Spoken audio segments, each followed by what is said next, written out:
Now, do you really need to save 100K? Or maybe you can use this formula to save any amount of money that you need. Can be 100K, can be 1 million, 10 million. Take the concept, all right? If you really need interested to save this amount of money, then these are the 5 things that you need to avoid them. And guess what? You thought that it was easier said than done? Yes, of course it is, but it's not easier done than said. Get yourself a bench, relax, and watch this video to the end so that I'm going to share with you what are these 5 things that kills most of the people's dream. Do you remember that video that I made and I told you why the net worth skyrockets immediately after hitting the 100K? By the way, if you didn't know this, do you know it's very easy to actually move from 100K to 1 million than it is to move from 1,000 to 100K? It is very hard to save from 1,000 to 100K. And that is exactly what I'm going to teach you today. How can you move from 1,000 to 100K? For it is the hardest part of it. Let's get into the business. By the way, don't forget to like the video. By the way, it's free. And don't forget as well to make sure that you subscribe to that so that you'll be notified whenever I upload a new good video. That is it. Let's get into the business. Now, here we are. The target is to save from 1,000, okay, 1,000 all the way to 100K. But now, there are some of 5 things that if you actually avoid them, can actually facilitate you saving this amount of money. And let's start with what the point number 1. Never buy what you want. Always buy what you need. There's a difference between what you want and what you need. Most of the people tend to think that they need a certain thing, but in real sense, you actually want it. So the reality is this.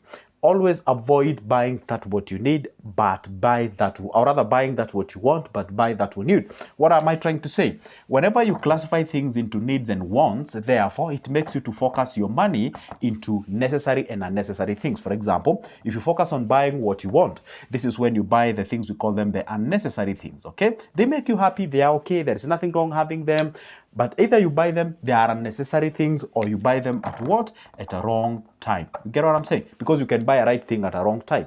Now, if you go to the need things, this is when you buy the necessary things. And when I say necessary things, the necessary that can help you, achieve the target of 100K. And this is the particular time when you buy a right thing at a right time. Okay? So when you buy a right thing at a right time, that's the basic. For example, how about if you buy yourself like a very nice shoe worth like 10,000? There is nothing wrong with having a shoe worth 10,000. Okay? But the question is this: can that limit you from achieving the target of 100K? If truly you know, if I hit this mark of 100K, therefore, I can be able to, sort of invest in this area, in the particular area, start this business and grow myself and propagate myself towards the greatness. So the question is this: if you can actually focus on what you're buying, classify it whether it's a want or whether it's a need. When you have that differentiation, then you can be able to channel your money appropriately at the right place where that money is actually needed. Now, the question is this: when you ought to know whether you need it or want it, you have to differentiate and ask yourself, if I do not buy this thing, then what will be the problem? Then if I buy this, then how will it facilitate me in achieving the goal that I have? Most of the people, if you want to believe this, most of the people usually tend to buy what they want. By the way, there is nothing wrong with you going to that place, nice place, grabbing that thing, buying that nice carpet, having that 85-inch television in your house and what have you. There is nothing wrong with that. But there is totally wrong to do with that, especially if you buy that thing that you really don't need it, but you want it. Let's go to the point number 2. The point number 2 is when you have the idea of savings itself. Avoid buying the idea of saving itself. I always tell you one thing: Nobody became wealthy by just saving. So you can buy the idea of saving, whereby maybe probably you go to a place where they tell you they're going to give you a fixed account and what have you. So if you want to reach this goal, don't buy the idea of saving alone. Buy the idea of saving, and top of that, spice it up with something called investment. So once you get yourself into the idea of saving, for example, if you're saving, say, 10K per month, then it will take you at least 100 or rather 10 months to actually achieve the target of this. But if you actually go ahead and invest that money, it will take you lesser period compared to that. Probably can be less by 20 days, less than 1 month or something or thereabout. So the point is this: avoid the idea of saving itself. Do not buy the idea of saving. And how can you buy the idea of saving? Buying the idea of saving is when we grew up with this mentality from our parents that you must save, you must safeguard the money and behave as if the money money is a scarce commodity, behave as if the money, ought to be held so dearly, of which I support it, but to a point of just having it and not investing it, that's a wrong move. So avoid buying the idea of just saving, incorporate it with in the investment. And now we are continuing, okay? Progressing to the next point, that's the point number 3, avoid what we call the commodity or commonality and average. There's something called the commonality and average. By the way, let me ask a question. From that guys that you have whom you call yourself the friends and what have you, do they have the 100,000? If the question or the answer to that question is no, therefore identify what they do. If you identify what they do, therefore that will help you not to do what they do, because that what they do has not actually helped them to reach the 100 mark. Because I told you one thing, guy, wealth and making some cash and investing is intentional. It is not a game of luck. There are some elements of luck inside, but what I'm telling you is that overly, it's what we call the intentional game. You have to be intending to do something. If people are speaking the language of spending, having fun, enjoying and partying and what have you, and there is nothing wrong with partying and enjoying and having fun. Don't say, hey, Joseph said we should not have fun.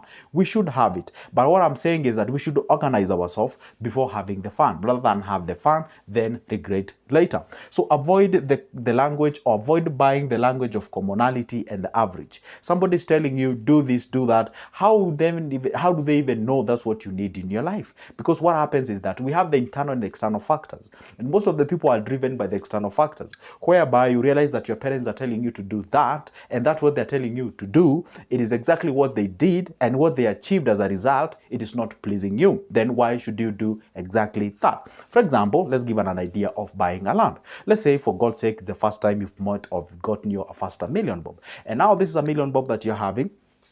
Now you are getting ideas from people, hey, you should buy a parcel of land. A man is having a parcel of land and something of sort.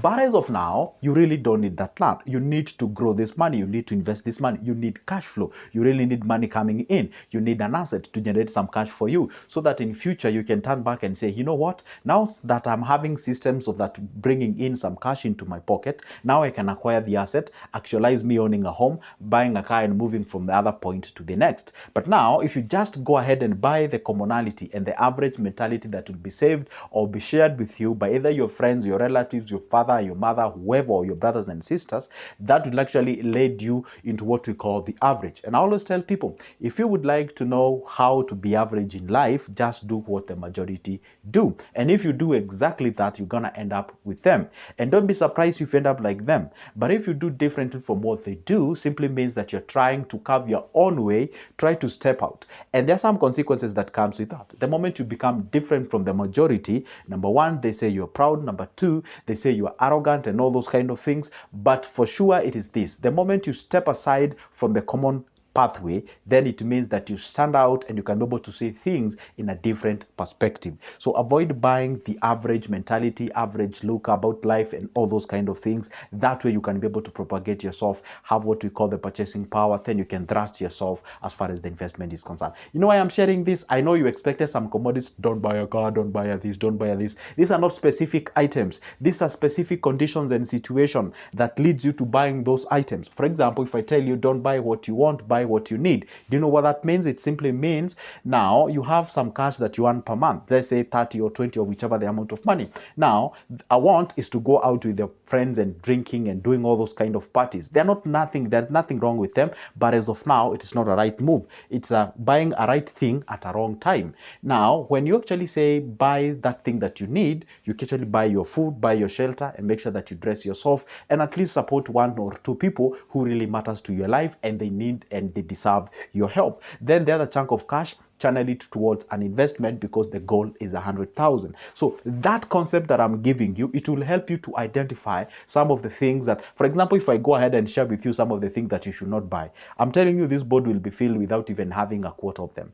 Expensive coffees, expensive outing, clothing, necessary phones, the smartphones that you buy them with loans and what have you, all those things, you can actually say, these are not what I want, these are the things that I need. Now, when we say about what we say about commonality and also what we call the average, that means that you're supposed to stand out yourself, sacrifice yourself. Maybe you can manage to save 2,000 at the end of the month. It may sound as if it's so way less amount of money, sometimes even 1,000, but I'm telling you, it's way far much better compared to you saving nothing at the end of the month. The reality is this: if you can actually, I always love to give this example. Whenever it rains, there is always that where place the water drops and hits the ground. And water is not that thing that can just, sort of, drip on you and actually harm you. But if that water drops at consistently to the same point, consistently at a certain period of time, actually it drills a hole out there. So then that means even if you have that small amount of money that you can set aside each and every month, each and every week, or each and every 2 months, whichever the time it is, therefore the fact remains that you're making the baby steps towards achieving that what we call the financial freedom and the goal of having 100K, if truly you know this 100K will transform your life. Let's go to the point number 4. Number 4, obviously, this is where we go a little bit in specifics, is whereby we say do not buy unnecessary luxuries. Don't buy unnecessary luxuries, okay? Don't buy unnecessary luxuries. Do I love luxuries? Absolutely, I love. Do I support you buying luxuries? Yes, I do, but at the right time. So that is you where I say do not buy the unnecessary luxuries. For example, let's say your salary is around 30,000 and then you're trying the best as you can to finance a phone worth 50,000, a smartphone. Just because the phone has all the features that you love, there is nothing wrong with that phone, but the problem is you cannot afford it. If maybe you're a content creator, you're making videos like this and post them on YouTube, and maybe you're supporting your business, now that's okay, you can buy that phone. But if you're just buying this phone to take your own selfies and photos and maybe going lives and watching some unnecessary information, then that is a wrong item that you're buying. It's a right item but a wrong time, okay? So what you do, you avoid the unnecessary luxuries. It's not the time to buy the Gucci's and what have you, those expensive clothing, and there is nothing wrong with those Gucci's and what have you. Get your house in order, organize yourself, get your money in order, then show up to Gucci's, buy those things when you actually when I buy this shoe, when I buy these sandals, when I buy this trouser, ain't gonna affect my savings, ain't gonna affect my investments and that kind of things, because that is exactly what we do, so we progress to the next level. When we say also luxuries, also something, let me tell you one secret: time is a luxury, and when you just sit there doing nothing about it, do not buy a boredom, do not buy idle time and such kind of thing. So make sure that you leverage on your time, your amount, and also sacrifice, have the discipline and consistency. The point number 5 that I should put it there, the last but not the least, is what we call, do not get yourself into what we call expensive lifestyle too early, okay? Too early. If you can check out exactly what I'm saying, I'm not bashing the expensive lifestyle. I'm not bashing you living good. I'm not bashing you having fun. All I'm telling you is either too early, at the wrong time, when you cannot afford it and all those that's the language that I'm using, because I'm actually choosing my words in a very selective way so that at least you see I'm not having any negative attitudes towards living a good life and what have you. A time will come when you realize that you have 2, 3, 4, 5 streams of income, therefore you can be able to acquire all these things. So avoid living expensive. And what is expensive? My expensive is different from your expensive. Your expensive should always be determined by, if I buy this thing, it will affect either my eating food, it will affect my savings, it will affect my meeting, actually it will affect my emergency fund and what have you. That is your expensive. Somebody, a million bob can be expensive to them. Somebody 2,000 can be expensive to them. So define what is your expensive, just like we did last time, and we defined what we call the affordable loss, so that you know who you are and therefore you can be able to invest on the next level. All right, so define your expensive. Once you define your expensive, then play within that so that you do not overspill. If truly, somebody has actually given you, in Kenya we call it a form, yeah, somebody have told you, hey, weekend we can go out and have some fun somewhere. You ask yourself, I'm about to consume like 5Gs. That 5Gs, will it affect me reaching a certain goal that I'm aiming? If the answer is yes, then it means that thing is expensive to you. If maybe say you buy a car, you're really struggling, but you bought a car, and the one thing is that when the fuel increases by 2 shillings or 3 shillings or even 10 shillings, you are there crying because it's too expensive for you. A time will come when you have all those investments, even if they increase that fuel for even 20 shillings, you don't even feel it, because you don't even know who even actually fuels your car. You actually give it to people and go fuel it and bring it back. You get what I'm saying? So, and not until you reach to that particular level, try to make sure that you stay below your means, sacrifice, reach the goal, invest the money, create the systems, bring the cash flow, then you can have the life that you want. That is the procedure. Because hey, guess what? Ain't perfect, and I don't come here because I have all the ideas. That's why I always encourage you. Put your comment on the comment section. This is a free videos that we are supposed to discuss and share your ideas. And never forget, if you would like to get my services in any way, grab that number from the description of this specific video, shoot me a call, let's have the discussion, and that is exactly how we go about it. For now, it's a goodbye and see you in the next one.